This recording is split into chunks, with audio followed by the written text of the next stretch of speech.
ஒருத்தர் ரொம்ப கவலையோடு உட்காந்துருந்தார். எதை பற்றி சார் கவலைப்படுறீங்கன்னு கேட்டோம். எதிர்காலத்தை பற்றி கவலைப்படுறேன்னார். ஏன்னு கேட்டோம். என்ன பண்ணுறதுன்னே தெரியல சார், எதிர்காலம் ஒரே இருட்டாக இருக்குது, பாதையே புரியலன்னார். இன்றைக்கி நம்ம இளைஞர்கள் பல பேருக்கு எதிர்காலம் இருட்டாக தான் தெரியுது. அவங்கெல்லாம் இந்த கதையை கொஞ்சம் கேட்கணும். ஒரு மலை அடிவாரத்தில் ஒரு சின்ன கிராமம். அந்த மலை ரொம்ப உயரமானது. அடர்த்தியாக செடி கொடிகள் மரங்கள் அதில் மண்டி கிடக்குது. பகல் வேளையில் இருட்டாக தான் இருக்கும், அவ்வளோ அடர்த்தி. அந்த மலை உச்சியில் ஒரு கோவில். நாள் ராத்திரியே புறப்பட்டாதான் காலையில் அந்த கோயிலுக்கு போய் சேர முடியும். கிராமத்து இளைஞன் ஒருத்தன் அந்த மலை உச்சிக்கு போக வேண்டியிருந்தது. கையில் ஒரு விளக்கை எடுத்துக்கிட்டு நாள் ராத்திரியே புறப்பட்டான். புறப்பட்டு போனவன் கிராமத்து எல்லையிலேயே நின்றுட்டான். ஏன் தெரியுமா? அவன் கையில் இருந்த விளக்கோட வெளிச்சம் 10 அடி தூரத்துக்கு தான் தெரியுது. அது வரைக்கும் தான் பாதை தெளிவாக இருக்குது. அதுக்கு அப்பாலெல்லாம் ஒரே இருட்டாக இருக்குது, பாதை புரியல. இவன் யோசனை பண்ணி பார்த்தான். மனசுக்குள்ள ஒரு சந்தேகம். 10 அடி தூரம் தானே வெளிச்சம் தெரியுது, அப்படின்னா நாம் 10 அடி தூரம் தானே போக முடியும். அதுக்கும் அந்தாண்ட ஒரே இருட்டாக இருக்குதே, அதில் எப்படி நாம் நடந்து போகிறது? நாம் ரொம்ப தூரம் நடந்து போய் ஆகணுமே. அப்படிப்பட்ட நினப்பெல்லாம் அவனுக்கு வந்துவிட்டது. இதுதான் அவன் மனசில் ஏற்பட்ட தயக்கம். இப்படி யோசிச்சுக்கிட்டே அந்த இளம் ஆசாமி புறப்பட்ட இடத்துலேயே நின்றுக்கிட்டு இருக்கிறான். அந்த சமயத்தில் ஒரு வயசான பெரியவர் அந்த பக்கமாக வந்தார். அவர் கையில் இதை விட சின்னதாக ஒரு விளக்கு வச்சுருந்தார். அது எப்படின்னா அது ஒரு 5 அடி தூரத்துக்கு தான் வெளிச்சம் காட்டுது. அவ்வளவு சின்ன விளக்கு. அவரும் மலை உச்சிக்கு போகிறதுக்காக தான் வந்துக்கிட்டு இருக்கிறார். அவரை பார்த்து இவன் கேட்டான், என்ன பெரியவரே, இவ்வளவு சின்ன விளக்கை வச்சுக்கிட்டு அவ்வளவு தூரத்துக்கு எப்படி மலையேற போகிறீங்க அப்படின்னு கேட்டான். நீ ஏன் இப்படி தயங்கிட்டே நிற்கிறேன்னு கேட்டார் பெரியவர். என்கிட்ட இருக்கிற விளக்கு 10 அடி தூரத்துக்கு தான் பாதையை காட்டுதுன்னா. இப்போ பெரியவர் சொன்னார், தம்பி, உன் கையில் இருக்கிற விளக்கு கொடுக்குற வெளிச்சத்தை வச்சு நீ முதல்ல 10 அடி தூரம் முன்னாடி போ. 10வது அடியில் போய் நின்றுக்கிட்டு பாரு, மறுபடியும் ஒரு 10 அடி தூரத்துக்கு பாதை தெரியும். இப்படி உன் கையில் இருக்கிற விளக்கு தொடர்ந்து வெளிச்சம் காட்டிக்கிட்டே இருக்கும். நீ முன்னேற முன்னேற அந்த வெளிச்சமும் முன்னேறும். அதனால் எத்தனை கிலோமீட்டர் தூரம் வேணும்னாலும் நீ இந்த 10 அடி தூரம் வெளிச்சத்தை வச்சுக்கிட்டே நீ போயிடலாம், புறப்படு அப்படின்னார். இப்போ தான் அந்த பெரியவர் சொன்னது இளைஞனுக்கு பளிச்சுன்னு புரிஞ்சுதான். உடனே உற்சாகமாக புறப்பட்டான், உச்சிக்கு போய் சேர்ந்தான். இந்த கதையிலேருந்து நாம் புரிஞ்சிக்க வேண்டியது என்ன தெரியுமா? நீண்ட கால திட்டம் ஒன்று போடும் பொழுது நமக்கு முன்னாடி இருக்கிறத மறந்துட்டு மனசை போட்டு குழப்பிக்க கூடாது. உங்கள் கையில் என்ன இருக்கோ அதுலேயே உங்கள் எதிர்காலம் மறைஞ்சிருக்குது. கண் முன்னாடி தெரியறத வச்சு ஆரம்பிங்க, போக போக வழி தானாக புலப்படும் அப்படிங்கிறார் ஒரு பெரியவர். பெரிய பயணங்களையெல்லாம் இப்படி தான் நடத்த வேண்டியிருக்கும். ஒவ்வொரு அடியாக எடுத்து வச்சா ஓடி போய் சேர்ந்து விடலாம். மலைச்சி போய் நின்றுட்டா நின்றுக்கிட்டே இருக்க வேண்டியது தான். நம்ம ஆள்லாம் ரொம்ப மோசமாக இருக்கிறாங்க. ஒருத்தன் அப்படி தான் நீண்ட தூர பிரயாணம் ஒன்று புறப்பட்டான். ரயில் போய்கிட்டே இருந்தது. கொஞ்சம் தூரம் போச்சு, பாதி வழியில் கையில் வச்சுருந்த டிக்கெட்டை காற்றுல விட்டுட்டான். ஐயோ, என் டிக்கெட்டு போயிட்டுதே அப்படின்னு கத்த ஆரம்பிச்சுட்டான். பக்கத்தில் இருந்த பெரியவர் அவனை பார்த்து பரிதாபப்பட்டு, கவலைப்படாத தம்பி, போனால் போகுது, வேறு டிக்கெட் வாங்கிக்கலாம் அப்படின்னு ஆறுதல் சொன்னார். அதுக்கு அவன் சொல்கிறான், சார், நான் அதுக்காக அழலை, அந்த டிக்கெட்டு கிடைச்சா தானே நான் எந்த ஊருக்கு போகணுங்கிறது எனக்கு தெரியும் அப்படிங்கிறான்.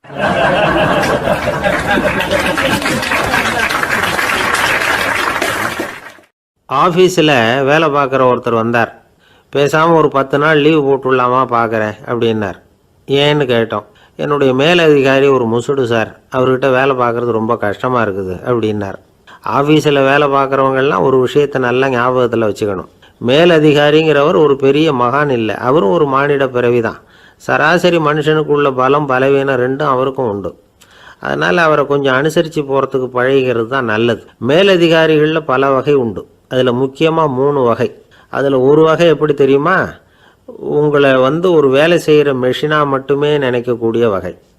இவங்கள்லாம் எப்படின்னா, எங்கேயாவது வெளியூர் போயிருந்தா கூட அங்கேருந்து ஃபோன் பண்ணுவாங்க, அந்த வேலை என்னாச்சு, இந்த வேலை என்னாச்சு அப்படின்னு. இவங்களுக்கெல்லாம் உங்கள் நலனை பற்றியோ உங்கள் குடும்பத்தை பற்றியோ அக்கறை இருக்காது. நீங்கள் சொல்கிற யோசனை எதுவும் இவங்ககிட்ட எடுபடாது. கொடுத்த வேலையை பாரு, நீ எனக்கு புத்தி சொல்ல வேணாம் அப்படிம்பாங்க. இவங்களை அனுசரித்து போகிறதுக்கு ஒரே வழி, இவங்க எதை சொன்னாலும் சரின்னு சொல்லிவிட்டு வேலையை கவனிக்க வேண்டியது தான். இவங்ககிட்ட வேறு எந்த கேள்வியும் கேட்டுக்கிட்டு இருக்கக்கூடாது. ஆமாம் சாமி போடுறது கௌரவ குறைச்சல் இல்லை. அது ஒரு அலுவலக சௌகரியம், அவ்வளவுதான். இன்னொரு வகையான மேலதிகாரிகள் எப்படி தெரியுமா? இவங்கெல்லாம் ஆஃபீஸ் வேலையை பற்றி அதிகமாக கவலைப்பட்டுக்கிட்டு இருக்க மாட்டாங்க. தங்களுடைய சொந்த இமேஜ் பாதிக்கப்படக்கூடாதுங்கிறதுலையே கவனமாக இருப்பாங்க. இவங்கெல்லாம் அடிக்கடி உங்கள் நலனை விசாரிப்பாங்க. அதே மாதிரி நீங்களும் அவரை விசாரிக்கணும்னு எதிர்பார்ப்பாங்க. இந்த ரக அதிகாரிகளுக்கெல்லாம் புது வருட வாழ்த்து அனுப்பலாம், பிறந்தநாள் வாழ்த்து அனுப்பலாம். அவருக்கு எங்கேயாவது ஒரு பாராட்டு விழா நடந்தால் முதல் வரிசையில் போய் உட்காந்து உங்கள் முகத்தை காட்டலாம். ஆஃபீஸ் வேலையை மட்டுமே பார்க்குற பணியாளர்கள் இது மாதிரி அதிகாரிகள்கிட்ட நல்ல பேர் வாங்க முடியாது. இன்னொரு வகையான மேலதிகாரிகள் உண்டு. அவங்க எப்படின்னா, ஆஃபீஸ் வேலையை பற்றியும் கவலைப்பட மாட்டாங்க, தனக்கு கீழே வேலை பார்க்குறவங்கள பற்றியும் கவலைப்பட மாட்டாங்க. எக்காரணம் கொண்டும் தன்னுடைய பொசிஷனுக்கு ஆபத்து வந்துடக்கூடாதுன்னே நினைக்கக்கூடியவங்க இவங்க. இவங்களால் கடுமையான வேலை செய்யவும் முடியாது, தீர்மானிக்கவும் முடியாது. எந்த முடிவையும் எடுக்காமல் அப்படியே தள்ளி போட்டுக்கிட்டே போயிடுவாங்க எல்லாத்தையும். இதனால் என்ன ஆகும்னா, இவருக்கு கீழே வேலை பார்க்குற உங்களுக்கு பொறுப்பு அதிகமாகிடும். இவங்ககிட்ட போய் பிரச்சனையை மட்டும் சொல்லி பிரயோஜனம் இல்லை, அதுக்கான முடிவுகளை நீங்களே சொல்லணும். அப்போ தான் இது மாதிரி அதிகாரிகள்கிட்ட நல்ல பேர் வாங்கலாம். அட்லீஸ்ட் கெட்ட பேர் வாங்காமலாவது காலம் தள்ளலாம். ஆஃபீஸில் வேலை பார்க்குறவங்க முக்கியமாக சில விஷயங்களை ஞாபகத்தில் வச்சுக்கணும். ஆஃபீஸில் நடக்கிற நல்லது கெட்டது எதுவாக இருந்தாலும் உடனடியாக மேலதிகாரிகிட்ட தெரிவிக்கிறது நல்லது. மூன்றாவது மனிதர் மூலமாக அதை அவர் தெரிஞ்சுக்கிறது அவ்வளவு நல்லதில்லை. எந்த மேல் அதிகாரியுமே தான் இந்த சர்பாஸ் செய்யப்படுறத விரும்புறதில்லை. அதனால் அவருக்கு தெரியாமல் மேலிடத்துக்கு மணி எழுதி போடக்கூடாது. அப்படி எழுதி போடுறவங்க சில பேர் இருக்கிறாங்க. நீங்களும் உங்கள் மேலதிகாரியும் தொழில் ரீதியாக ஒரே படிப்பு படித்தவராக இருக்கலாம். அப்படி இருந்ததுன்னா அட்ஜஸ்ட் பண்ணி போகிறது கொஞ்சம் கஷ்டம்தான். இதை மனசில் வச்சுக்கிட்டு நடந்துக்கணும். உங்களுக்கும் அவருக்கும் அபிப்பிராய பேதமா, அது அவருக்கும் உங்களுக்கும் உள்ள தனிப்பட்ட பிரச்சனை. அதை விளம்பரப்படுத்திகிட்டு இருக்கக்கூடாது, அது அவருடைய கோபத்தை கிளறும். உங்கள் மேலதிகாரி உங்கள் கூட படித்தவராக இருக்கலாம், அதுக்காக அவரை எல்லாருக்கும் முன்னாடி அடைய கிச்சாமி எப்படா இருக்க அப்படின்லாம் கேட்டுக்கிட்டு இருக்கக்கூடாது. பொதுவாக யாரும் அதை விரும்புறதில்லை. இவ்வளவையும் உங்கள் மனசில் வச்சுக்கிட்டு கொஞ்சம் சாமர்த்தியமாக நடந்துக்கிட்டிங்கன்னா ஆஃபீஸ் உங்களுக்கு அவஸ்தையாக இருக்காது, ஆனந்தமாக இருக்கும். ஒரு மேலதிகாரி தன்கிட்ட வேலை பார்க்குற ஒருத்தரை பற்றி ரொம்ப பெருமையாக சொன்னாராம். எங்கள் ஆஃபீஸில் எவ்வளவோ பேர் வேலை பார்க்குறாங்க, எல்லாரும் தினமும் ஏதாவது பிரச்சனைகளை சொல்லிகிட்டு இருப்பாங்க. ஆனால் இவர் ஒருத்தர் மட்டும்தான் இது வரைக்கும் என்கிட்ட எந்த பிரச்சனையும் சொன்னதே இல்லை. அவர் பாட்டுக்கு வருவார், வேலை பார்ப்பார், போயிடுவார் அப்படின்னாராம். நான் உடனே அவ்வளவு பெருமைக்குரிய அந்த ஊழியரை பார்த்து கேட்டேன், ஏன்பா உன்னுடைய மேலதிகாரிகிட்ட நீ எந்த பிரச்சனையும் கொண்டுகிட்டு போகிறதே இல்லையாமே அப்படின்னு கேட்டேன். அதுக்கு அவர் சொல்கிறாரு, ஆமாங்க, அது ஏன்னா அவரால் எந்த பிரச்சனையுமே தீர்க்க முடியாதுங்கிறது எனக்கு நல்லா தெரியும், அதனால் அப்படி செய்கிறேன், வேற ஒன்றும் இல்லை அப்படின்னார் ரொம்ப பொறுமையாக.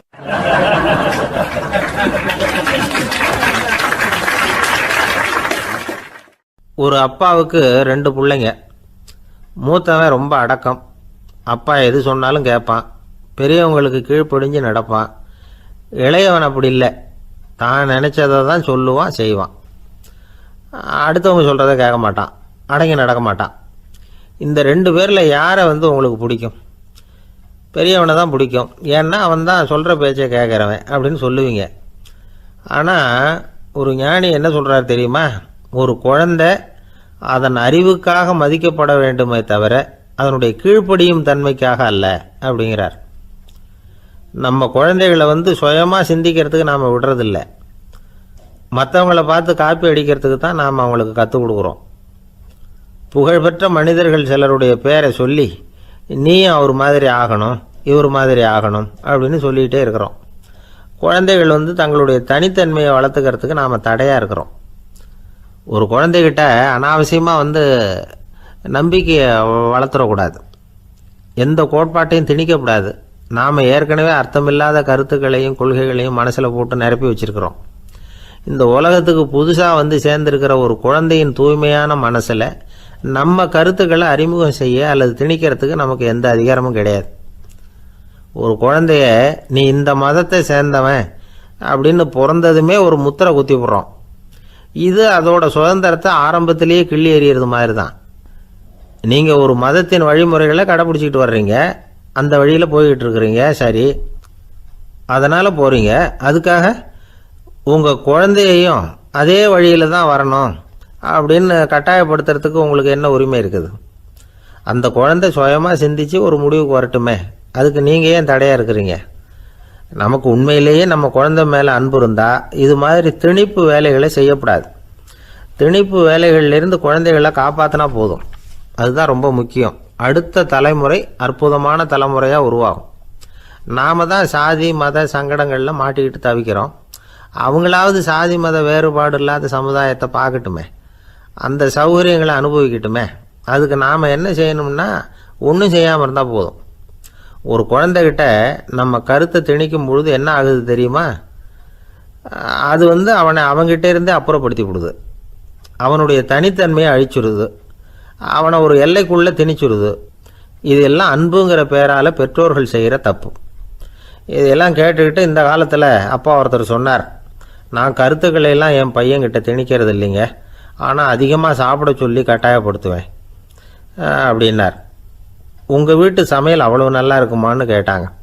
நல்லா இருந்தால் நான் ஏன் அவனை சாப்பிட சொல்லி கட்டாயப்படுத்த போகிறேன் அப்படின்னார்.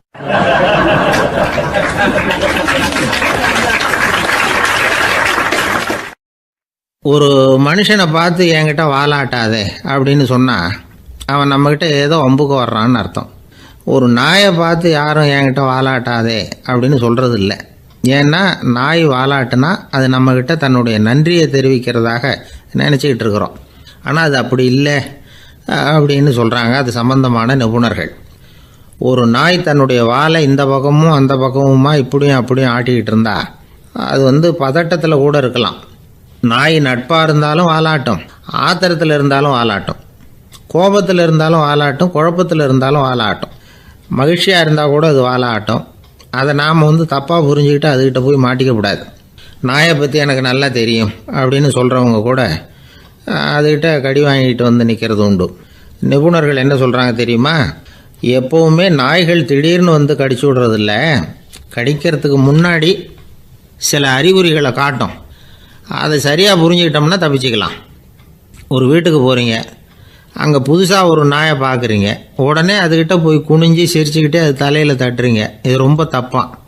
ஒரு நாய் இன்னொரு நாயை நேருக்கு நேர் பார்த்து பல்ல காட்டுனா அது தன்னுடைய தன்முனைப்பை காட்டுதுன்னு அர்த்தமா. உன்னை விட நான் பெரியவன் அப்படின்னு சொல்லுதுன்னு அர்த்தம். அதனால் நீங்கள் அது மாதிரி கிட்ட போய் சிரிக்கிறோம் அப்படின்னு நினச்சிக்கிட்டு பல்ல காட்டினா உங்களையும் எதிரியாக நினச்சிரும். இன்னொரு விஷயம் என்னென்னா, தலையில் தட்டுனா நாய்க்கு பிடிக்காது. அது தன்னை அடக்கிறதாகவும் அச்சுறுத்துறதாகவும் நினச்சிக்கிட்டு இருக்கும்.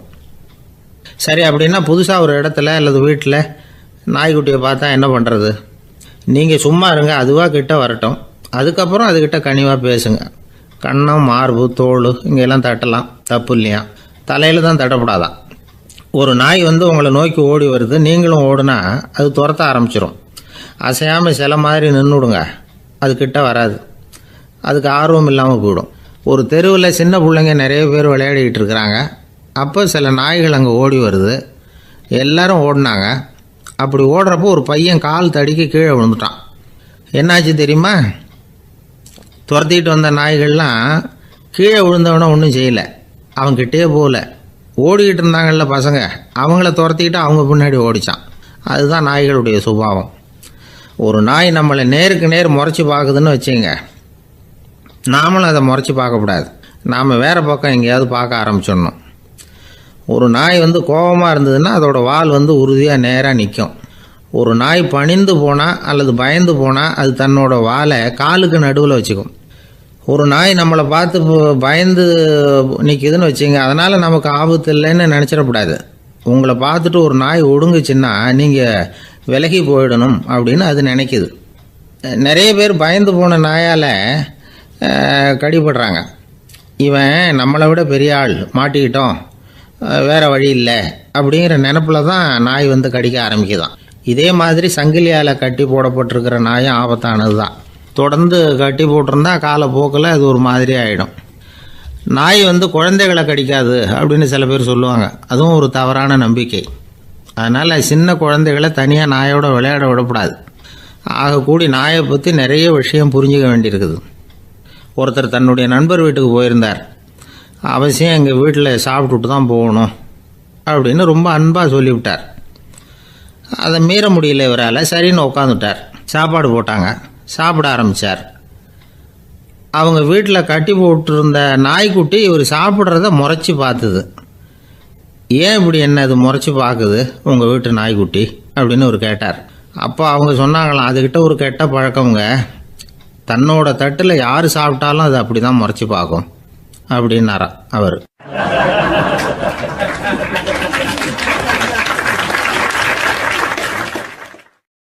எனக்கு ஒரு உதவி செய்யணும் அப்படின்னு நம்மளை பார்த்து ஒருத்தர் கேட்குறாருன்னு வச்சுங்களேன், உடனே நாம் அவரை பார்த்து என்ன உதவின்னு கேட்போம். இதுதான் சராசரி மனிதர்களின் இயல்பு. ஆனால் ஒருத்தர் எனக்கு ஒரு உதவி செய்யணும் அப்படின்னு கேட்ட உடனே என்ன உதவின்னு கூட கேட்காம சரி செய்கிறேன் அப்படின்னு ஒத்துக்கிறது இருக்கு பாருங்கள், அது கொஞ்சம் அபூர்வம். அந்த காலத்தில் ஒருத்தர் இருந்தார்.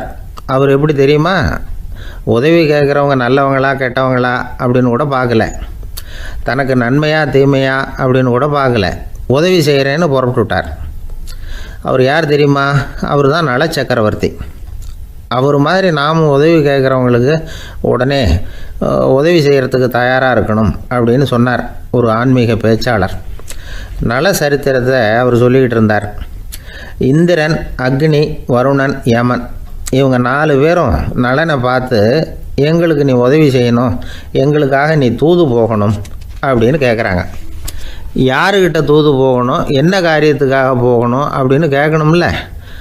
நலன் அப்படி கேட்கவே இல்லை, உடனே சரின்னு ஒத்துக்கிறான். அதுக்கப்புறம் அவங்க விவரம் சொல்கிறாங்க, என்ன உதவி, யாருக்கிட்ட தூது போகணும் அப்படிங்கிற விவரத்தை சொல்கிறாங்க. நலனுக்கும் அப்புறம்தான் புரியுது, எந்த தமயந்தியை இவன் காதலிச்சானோ, எந்த தமயந்தின் சுயம்பரத்துக்காக இவன் போய்கிட்டு இருக்கிறானோ அந்த தமயந்தியை பார்த்து தங்களுக்காக அவகிட்ட வாதாடணும், பேசணும், தங்களில் ஒருத்தரை கல்யாணம் பண்ணிக்கும்படியாக கேட்கணும் அப்படின்னு அவங்க 4 பேரும் நலன்கிட்ட கேட்குறாங்க. இதை கேட்டதும் நலன் கொஞ்சம் கூட முகம் சுளிக்கலை, பதட்டப்படலை. நேராக தமயந்திக்கிட்ட போகிறான்.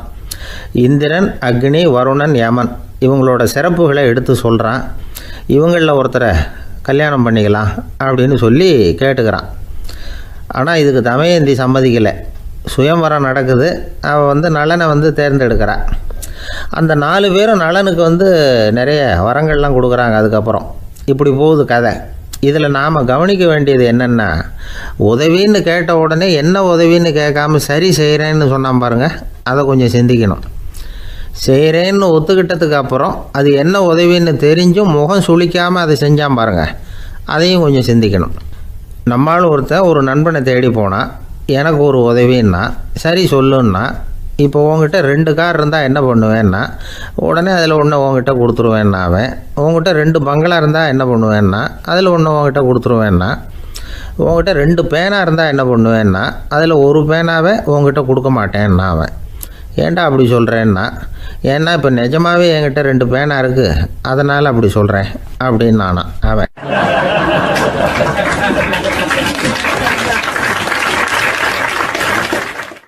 ஒரு ஊரில் ஒருத்தர் இருந்தான். ஏதோ ஒரு சின்ன அலுவலகத்தில் வேலை பார்த்துக்கிட்டு இருந்தான். ரொம்ப ஏழை. வர்ற கொஞ்சம் வருமானத்தை வச்சு வாழ்க்கையை ஓட்டிகிட்டு இருந்தான். ஒரு நாள் தெரு வழியாக அவன் நடந்து வந்துக்கிட்டு இருக்கிறான். தெருவில் ஒரு காசு கிடந்தது. அதை பார்த்துட்டான். அது குனிஞ்சு எடுத்தான். அது ஒரு பழங்கால காசு. அந்த காசு நடுவில் ஒரு துளை இருந்தது. அதாவது துளையிட்ட நாணயம். பழங்காலத்தில் புழக்கத்தில் இருந்த ஒரு நாணயம் அது. துளையிட்ட நாணயம் கிடச்சிதுன்னா ரொம்ப நல்லது, அது அதிர்ஷ்டம் அப்படின்னு ஒரு நம்பிக்கை உண்டு. இவன் கையில் அது கிடைச்சதும் ரொம்ப சந்தோஷப்பட்டான். இனிமேல் என்னுடைய கஷ்டம்லாம் தீரப்போகுது, அதிர்ஷ்டம் என்னை தேடி வரும், நான் பணக்காரன் ஆகிடுவேன் அப்படின்னு சொல்லிட்டு அந்த காசை தன்னுடைய கோட்டு பையில் பத்திரமா போட்டு வச்சுக்கிட்டான். அடிக்கடி அதை தொட்டு பார்த்துக்கிறது உண்டு, வெளியில் எடுக்க மாட்டான். இப்படியே கொஞ்ச காலம் ஆச்சு. அதுக்கப்புறம் என்னாச்சு தெரியுமா, நிஜமாகவே அதிர்ஷ்டம் அவனை தேடி வர ஆரம்பிச்சுட்டுது. செல்வம் குவிஞ்சுது. பணம், பதவி, புகழ் எல்லாம் சேர்ந்தது. சமூகத்தில் அவன் ஒரு பெரிய மனுஷன் ஆகிட்டான். எல்லாரும் அவனை பாராட்டினாங்க. அவன் எதை தொட்டாலும் வெற்றி, எல்லாம் அந்த காசோட மகிமை அப்படின்னு அவன் மனசுக்குள்ளே நினச்சிக்கிட்டான். தினமும் காலையில் அந்த கோட்டை போட்டுக்கிட்டு தான் வெளியில் கிளம்புவான். புறப்படுறதுக்கு முன்னாடி கோட்டு பாக்கெட்டை தொட்டு பார்த்துக்குவான், உள்ளே காசு இருக்கா அப்படிங்கிறத உறுதிப்படுத்திக்குவான். அதுக்கப்புறம் தான் வெளியில் கிளம்புவான். இப்படியே பல வருஷம் ஓடி போச்சு. ஒரு நாள் அவனுக்கு அந்த ஆசை வந்துட்டுது. அதாவது அந்த துளையிட்ட நாணயத்தை எடுத்து கண்ணால் பார்க்கணும் அப்படின்னு. காலையில் சாப்பிட்டுக்கிட்டு இருந்தான். அப்போ தன்னுடைய மனைவிகிட்ட சொன்னான், ரொம்ப நாளைக்கு அப்புறம் என்னுடைய அந்த நாணயத்தை இன்றைக்கி வெளியில் எடுத்து பார்க்க போகிறேன்னா.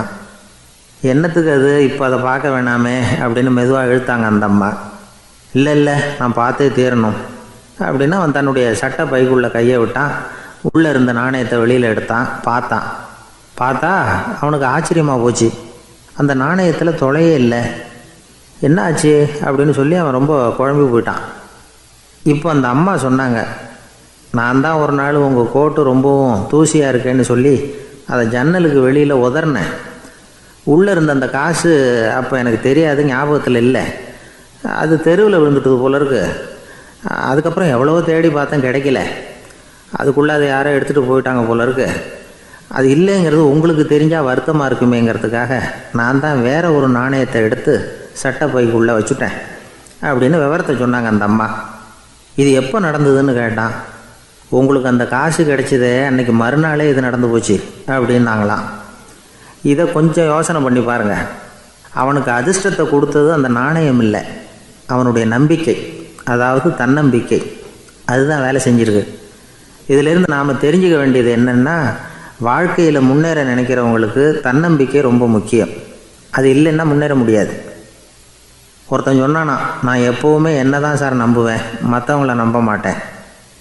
நேற்றுக்கு பாருங்கள், திடீர்னு 10 பேர் என்னை அடிக்க வந்துட்டாங்க, நான் ஒருத்தனாகவே அதை சமாளித்தேன் அப்படின்றான் ரொம்ப பெருமையாக. அது எப்படின்னு கேட்டாங்களாம். ஒரே ஓட்டமாக அங்கேருந்து ஓடி வந்துட்டேன் அப்படின்னு நானா.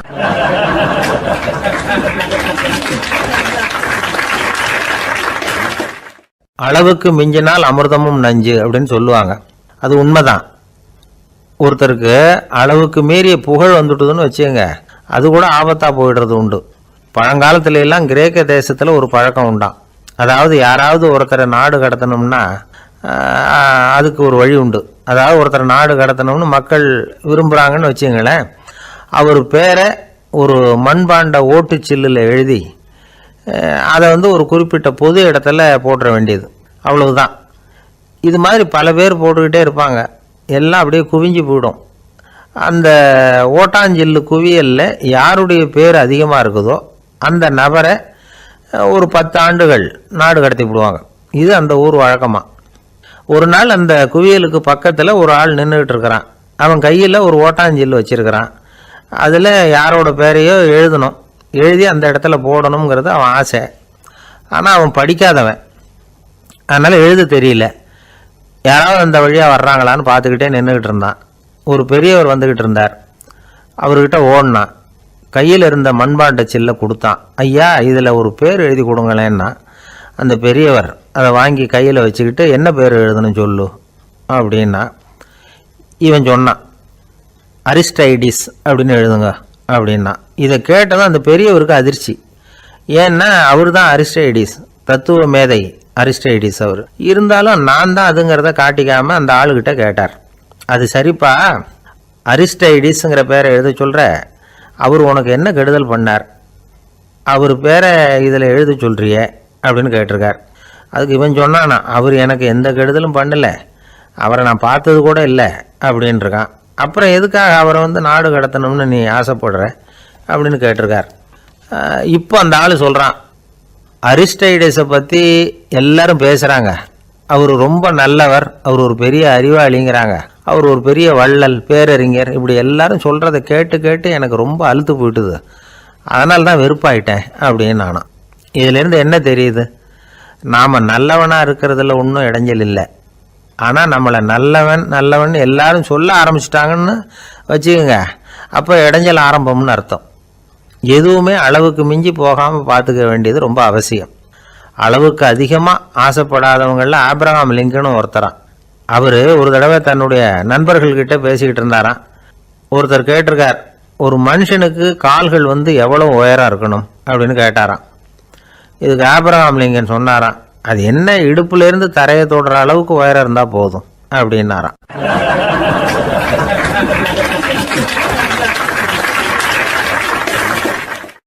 ரொம்ப நாளைக்கு முன்னாடி ஒரு நாள் கோவலன் நாடகம் நடந்தது. எங்கே, மதுரையில் நடந்தது. அதில் ஒரு முக்கியமான கட்டம், கண்ணகி கிட்ட சிலம்பை வாங்கிக்கிட்டு அதை விற்கிறதுக்காக மதுரை நகருக்கு புறப்படுறான் கோவலன். அந்த சமயத்தில் கண்ணகி பாடுற மாதிரி ஒரு நாடக பாடல். நாடக ஆசிரியர் எழுதினது. அது என்ன பாட்டுன்னா, மா பாவியோர் கூடி வாழும் மதுரைக்கு மன்னா போகாதீர் என்று அப்படின்னு ஆரம்பிக்கும் அந்த பாட்டு. இதுதான் அந்த பாட்டு. இதை கண்ணகி மேடையில் பாடின உடனே கூட்டத்தில் சலசலப்பு. நம்ம ஊர்லேயே நமக்கு முன்னாடியே நின்றுக்கிட்டு மா பாவியோர் கூடி வாழும் மதுரை அப்படின்னு சொல்கிறாங்களே, என்ன தைரியம் அப்படின்னு எல்லாம் குழப்பம் பண்ண ஆரம்பிச்சிட்டாங்க. மக்கள் சத்தம் போட ஆரம்பிச்சிட்டாங்க. எதிர்ப்பு குரல் அது பாட்டுக்கு வர வர அதிகமாக போட்டுது. கொண்டுக்கிட்டு வா அந்த நாடக ஆசிரியரை, எழுதுனது யார் அப்படின்னு ஒரே சத்தம், கூச்சல். வேறு வழி இல்லை. மெதுவாக மேடைக்கு வந்தார் அந்த நாடக ஆசிரியர். 4 பக்கத்திலிருந்தும் கேள்வி கணைகள். மக்களை பார்த்து கொஞ்சம் அமைதியாக இருங்கோ அப்படின்னு சொல்லிவிட்டு தன்னுடைய விளக்கத்தை சொல்ல ஆரம்பித்தார் அந்த நாடக ஆசிரியர். மா அப்படின்னு சொன்னால் திருமகளாகிய லட்சுமி அப்படின்னு அர்த்தம். பா அப்படின்னா கலைமகளாகிய சரஸ்வதி. வி அப்படின்னா மலைமகளாகிய பார்வதி.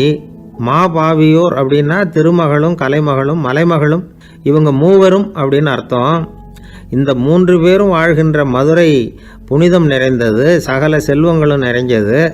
அப்படிப்பட்ட ஊரில் நான் அணிந்து கொள்ளும் இந்த சாதாரண சிலம்பை யார் வாங்கிக்குவாங்க அப்படிங்கிற எண்ணத்தோடு தான் கண்ணகி அப்படி சொல்கிறா. அதை நினச்சி தான் நான் எழுதினேன். ஆகவே மதுரையை ரொம்ப சிரமப்படுத்தணும், ரொம்ப மோசமாக எழுதணும் அப்படிங்கிற எண்ணம்லாம் எனக்கு கிடையாது. பெருமைப்படுத்தணும்னு நினச்சி தான் அப்படி எழுதினேன் அப்படின்னு விளக்கம் கொடுத்தாராம். இந்த விளக்கத்தை கேட்டதும் எல்லாரும் ரொம்ப சமாதானம் ஆகிட்டாங்களாம். இப்படி விளக்கம் கொடுத்த அந்த நாடக ஆசிரியர் யார் தெரியுமா? அவர் தான் தமிழ் நாடக உலகின் முதல் ஆசான் சங்கரதாஸ் சுவாமிகள். அவருக்கு நகைச்சுவை உணர்வும் அதிகம். 1920ஆம் ஆண்டு திருநெல்வேலியில் அவர் தங்கியிருக்கிறார் நாடகம் நடத்துறதுக்காக. அவர் தங்கியிருந்த வீட்டில் கொசு மூட்டைப்பூச்சி அதிகமாக இருந்திருக்கு. அவரால் தூங்கவே முடியல. அவர் அனுபவித்த தொல்லைகள் ஒரு பாட்டாக உருவாச்சு. வேடிக்கையாக ஒரு பாட்டு எழுதினாராம். மூட்டையும் கொசுவும் ஒரு வீட்டிலே மீட்டிங் போட்டால் முன்னே நிற்க யாரால் முடியும்? கொசு மோகன ராகம் போல சத்தம் போட்டு முன்னே நின்று செய்திடும் யுத்தம். இதை மறுநாள் நாடகத்தில் கோமாளி வேஷம் போட்ட ஒரு சிறுவனை விட்டு பாட வச்சிருக்காரு. எல்லாரும் சிரித்து ரசித்தாங்களாம்.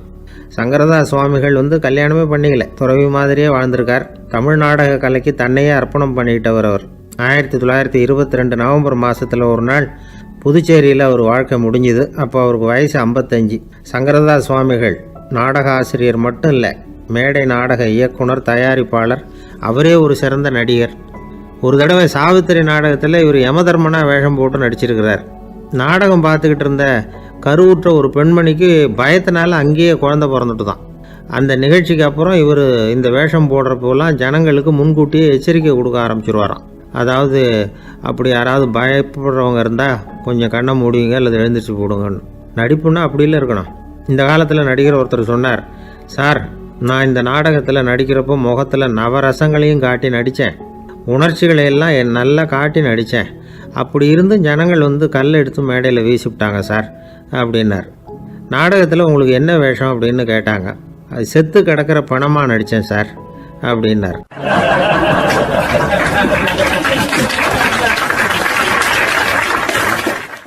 ஒரு நண்பர் இருக்கார். எப்போ பார்த்தாலும் கையில் ஒரு புத்தகம் இருக்கும். புத்தகம் இல்லாமல் எங்கேயும் புறப்பட மாட்டார். எதுக்காக இப்படி எடுத்துகிட்டு போகிறீங்க அப்படின்னு கேட்டால், எனக்கு இது ஒரு நல்ல நண்பன் மாதிரி. இந்த காலத்தில் எங்கே போனாலும் காத்திருக்க வேண்டியிருக்கு. அது மாதிரி சமயத்தில் நான் நண்பன் கூட பேசிக்கிட்டு இருப்பேன் அப்படிம்பாரான். ஒருத்தர் ஒரு பெரிய அரச பதவியில் இருந்தார். அவர் பதவியிலேருந்து இறங்க வேண்டிய சூழ்நிலை. அரசு கொடுத்துருந்த வீட்டை விட்டுட்டு வெளியில் வர்றார். வரும்பொழுது 2 கையிலையும் 2 பெட்டியை எடுத்துகிட்டு வந்தாராம். சார் உங்களுடைய உடைமைகள் அப்படின்னு கேட்குறாங்க அங்கே இருந்த ஊழியர்கள். இவர் தன்னுடைய கையில் இருக்கிற பெட்டியை காட்டி, இதுதான் என்னுடைய சொத்து அப்படின்னாராம். ஒரு பெட்டியில் அவருடைய உடைகள், இன்னொரு பெட்டியில் அவர் விரும்பி படிக்கிற புத்தகங்கள். அவ்வளவுதான். இதுதான் இருந்துதான். புத்தகம் படிக்கிறது மனசுக்கு நல்லதுங்கிறது நமக்கு தெரியும். புத்தக வாசிப்பு உடம்புக்கும் நல்லதுங்கிறாங்க. அது நமக்கு ஆச்சரியமாக தான் இருக்குது. ஒரு நபர் ஒரு வருஷத்தில் சராசரியாக 2000 பக்கங்களை படிச்சிருக்கணுமா, யுனெஸ்கோ பரிந்துரை. ஆனால் நம்ம நாட்டில் நாம் சராசரியாக படிக்கிறது 32 பக்கங்கள். அவ்வளவுதான். இவ்வளவுக்கு நம்ம நாட்டில் 6000க்கும் மேற்பட்ட நாளேடுகள், 2000க்கும் மேற்பட்ட இதழ்கள், மலர்கள், இவ்வளவு இருந்தும் சரியாக வரல. இந்த உலகத்தில் முதல் நூலகம் எங்கே எப்போ ஆரம்பமாச்சு தெரியுமா? கிமு 2500ஆம் ஆண்டில் அது ஆரம்பமாயிருக்குது. பாபிலோனியாவில் அமில் அணு அப்படிங்கிற அரசன் தான் நூலகத்தை உருவாக்கி இருக்கிறான். அப்போல்லாம் தாள் கிடையாது, களிமண் தான். களிமண் பலகைகளில் எழுதி அது தொகுத்து அப்படியே நூலாக்கி அதை நூலகத்தில் வச்சுருப்பாங்களாம். அரசருடைய நூலகத்தில் 1000க்கும் மேற்பட்ட நூல்கள் இருந்ததாக வரலாற்று குறிப்பு இருக்குது. அது மட்டும் இல்லை, அந்த நூலகத்தில் பொருள் வாரியாக, அதாவது சப்ஜெக்ட் வாரியாக புத்தகங்களை வகைப்படுத்தி வச்சுருந்தாங்களாம். அதில் மிச்சம் இருந்த ஒரு 25 களிமண் பலகை புத்தகங்கள் இன்றைக்கும் பிரிட்டிஷ் அருங்காட்சியகத்தில் இருக்குதான். அச்சு தாள் இதெல்லாம் ஏற்பட்டதுக்கு அப்புறம் அமைக்கப்பட்டது தான் பிரான்சில் இருக்கக்கூடிய பாரிஸ் நூலகம். 1480 பிரெஞ்சு மன்னர் 11ஆம் லூயி இந்த நூலகத்தை அமைச்சாராம். ஆனால் அப்போல்லாம் அரசர்கள் மட்டும்தான் நூலகத்தை பயன்படுத்த முடியுமா. அதுக்கப்புறம் 17ஆம் நூற்றாண்டில் இந்த முறை மாறி பொதுமக்கள் அங்கே போகலாம், படிக்கலாம் அப்படிங்கிற நிலைமை வந்துதான். போட்லியன் நூலகம் அப்படின்னு அதுக்கு பேர், பாரிஸ் நகரத்தில் இருக்குது. அங்கே தான் நூல்களின் பட்டியல் தயாரிப்பு பணி ஆரம்பமாச்சு. கல்வி வளர்ச்சியையும் நூலகத்தையும் இணைச்சவர் நெப்போலியன் போனபார்ட்.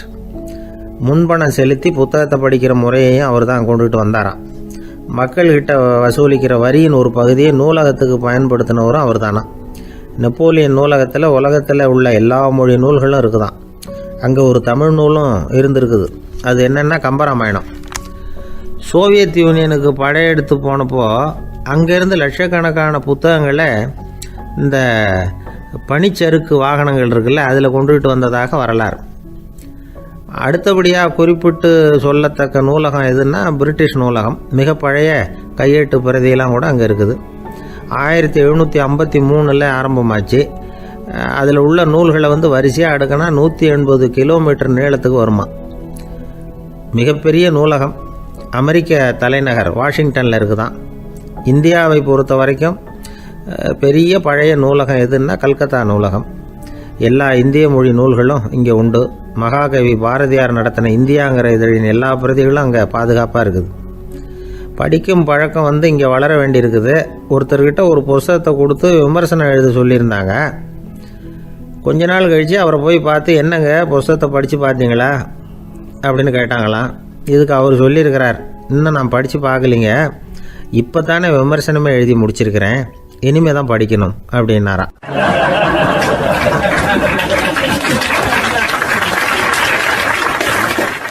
கிபி 1078 மார்ச் மாதம் 19 திங்கட்கிழமை அதிகாலை நேரம் ஒரு குழந்தை பிறந்தது. எங்க தெரியுமா? காஸ்பியன் கடலுக்கு தெற்கே பாரசீக மொழி வழங்கிய தபரிஸ்தான் மாநிலத்துல ஜீலான்கிற புனித நகர், அதோட புறநகர் பகுதியில் உள்ள நீப்புங்கிற ஊர்ல தான் அந்த குழந்தை பிறந்தது. அந்த இடம் இப்போ ரஷ்யாவில் இருக்கு. அந்த குழந்தை யாருன்னு நினைக்கிறீங்க? அதுதான் முஹித்தீன் பெருமான், ஆன்மீக சாதனைகள் புரிந்த மகான் முஹித்தீன் ஆண்டகை. தன்னுடைய 18வது வயசுல உயர்கல்விக்காக ஜீலான் நகரத்தை விட்டு பகுதாத் நகரத்துக்கு புறப்பட்டு போறார். இளம் பிராயம் தானே, அதனால துணைக்கு ஒரு வர்த்தக கூட்டத்தோட சேர்ந்து போயிட்டு இருக்கிறார். ரொம்ப தூரம் போகணும். ஒவ்வொரு இடமா தங்கி தங்கி போயிட்டு இருக்கிறாங்க. ஒரு இடத்துல ஒரு கொள்ளை கூட்டம் பயங்கரமான ஆயுதங்களோட அவங்கள வழிமறிச்சுட்டுது. அந்த வர்த்தக கூட்டம் வச்சிருந்த பொருள்களை எல்லாம் அவங்க பறிச்சு விடுறாங்க. இவங்களும் பயந்துகிட்டு இருந்தது எல்லாத்தையும் அவங்க கிட்ட கொடுத்துடுறாங்க. முஹித்தீன் ஆண்டகை மட்டும் இதையெல்லாம் பார்த்துக்கிட்டு தனியா ஒதுங்கி நிற்கிறார். ஒரு 18 வயசு பையன் மட்டும் இப்படி தனியா அநாத சிறுவன் மாதிரி நின்றுட்டு இருக்கிறத அந்த கொள்ளை கூட்டத்தில் இருந்த ஒருத்தன் பாக்குறான். கிட்ட நெருங்கி வர்றான். அலட்சியமாகவும் கிண்டலாகவும் உங்ககிட்ட ஏதாவது இருக்குதா அப்படின்னு கேட்கறான். இவங்கிட்ட என்ன இருக்க போகுது அப்படிங்கிற நம்பிக்கையில அவன் அப்படி கேட்கறான். உடனே இவரு, ஓ இருக்குதே, என்கிட்ட 40 தீனார் இருக்கு அப்படிங்கிறார். இப்படி சொல்லியும் அந்த கொள்ளைக்காரனுக்கு நம்பிக்கை வரல. என்னடா விளையாடாத, பொய் சொல்லாத, உண்மையை சொல்லு அப்படிங்கிறான் அவன். உண்மையைத்தான் சொல்றேன், என்கிட்ட 40 தீனார் இருக்கு அப்படிங்கிறார் இவர். எங்க வச்சிருக்கிற அப்படின்னு கேக்குறான். சட்டையின் விழாப்புறத்துல உள்ள பகுதியில அதை வச்சு தச்சிருக்கிறாங்க அப்படின்னு உண்மையை சொல்றார். உடனே கொள்ளை கூட்ட தலைவன் அதை கத்தியால கீறிப்பார் அப்படின்னு உத்தரவு போடுறான். அந்த சட்டையை கிழிக்கிறாங்க. உள்ள இருந்து 40 பொற்காசுகளும் பொல பொலன்னு கீழே கொட்டுச்சு. அதை பார்த்த உடனே அந்த கொள்ளை கூட்ட தலைவன் மலைச்சு போய் நின்னுட்டான்.